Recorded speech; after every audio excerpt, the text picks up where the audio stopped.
this season they're going to, I think we're going to explore a lot more of Killer Frost's relationship with everybody in Team Flash. We're going to get to see her take the wheel a little bit more and see her not just, in the battles, fighting the bad guys. Are you looking to direct again after directing last season? I am. I'm directing episode 6 of season 6. Fantastic. So how are you feeling about that as opposed to doing it the first time? Great. I loved it. Doing it the first time is a little nerve-wracking.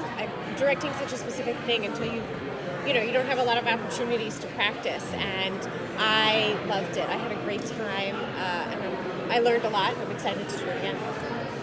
Over these 6 seasons, have you had any bucket list moments? Like, if someone said, what do you want to do in your life? You said something and then you got to do it. I think directing is a big bucket list moment for sure, and it's not necessarily something that I ever thought would be attainable for me, but it was very grateful. Last season we got to see a little bit more of Caitlyn's dynamic with her parents. Yeah. And one of the Easter eggs they kind of left open was the meta test for her mom. Right. Is that going to come into play this season, or? I don't know. I hope so. I do think it was. Season 5 was a long time to wait to finally really get to see some interaction between Caitlyn and her parents. So obviously, I'm sad that Caitlyn's dad is dead again, but excited to see if there's more story to be told with her mom. Now, I know this is, I think it's embargoed until the panel. Okay. But I did hear you say that one of the bad guys for this season, there's a connection between both of you. Is that true? In an earlier interview, Grant said that I don't know. Okay, I don't know. I don't know how to answer that one, to be honest. We have someone new joining our show who I've gotten to work with a little bit already, and I'm really excited for him to be a part of the cast. So many great characters have come and gone on The Flash over the years. If you could bring back one... Ronnie, duh. Every time. Every time. Are we sure Ronnie's dead, though? No, we never I'm not saw sure. Ronnie. That's true. I agree with you. Maybe he's just off on Earth 2 somewhere. Yeah, just chilling, waiting to pop back up again. That's my dream. It's the DC universe. He has amnesia. Exactly.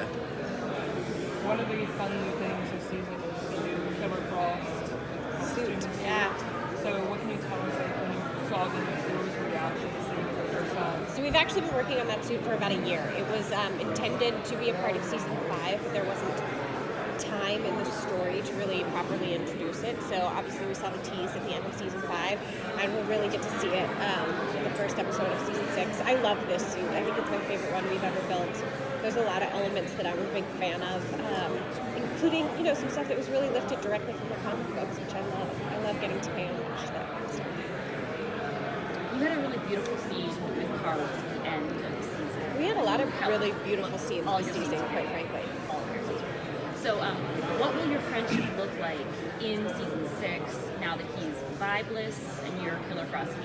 I think there's actually a couple of relationships there, because obviously there's Caitlyn's relationship with Cisco, and I just think that's, as strong as it's ever been, and I'm excited to see her continue to support him, especially on his new journey of being vibeless. But I do think the Killer Frost and Cisco relationship is different, and Cisco, I'm sure, has some preconceived notions about Killer Frost, and Killer Frost probably has some thoughts about Cisco. But that's a new relationship that we get to explore, which is cool. With Arrow ending, is there any character or actor you want to poach for The Flash? I mean, I love Katie Cassidy. Like, we've been roommates over the years. Like, I'll just have her. She could work for The Flash. That would work, she's crossed over a couple of times. Yeah. Speaking of crossovers, can you tell anything about when Killer Frost and Caitlyn have a role, or what kind of role they might have in this year's crossover? I know they're still really breaking it and getting into the nitty gritty. Obviously, they've started writing it, but I don't know much. Is there any actor that you haven't looked at on the crossover that you'd like to see? I had fun with Ramsey last year, and Dominic Purcell was a lot of fun as well too. I feel like Killer Frost and Green Arrow might be saucy together. You might not know what to make of it. The show has slowly started having more female interactions. Yeah. But it took a little bit of time. Are there any more that you know for Caitlin, or that might be in your episode? I'm excited for Danny Nicolay to be a part of Team Flash a little bit more. I think I think she's great, and I think she's a great character, so I'm excited to see that grow. Guys, I'm sorry. Thank you guys. Thank you very much.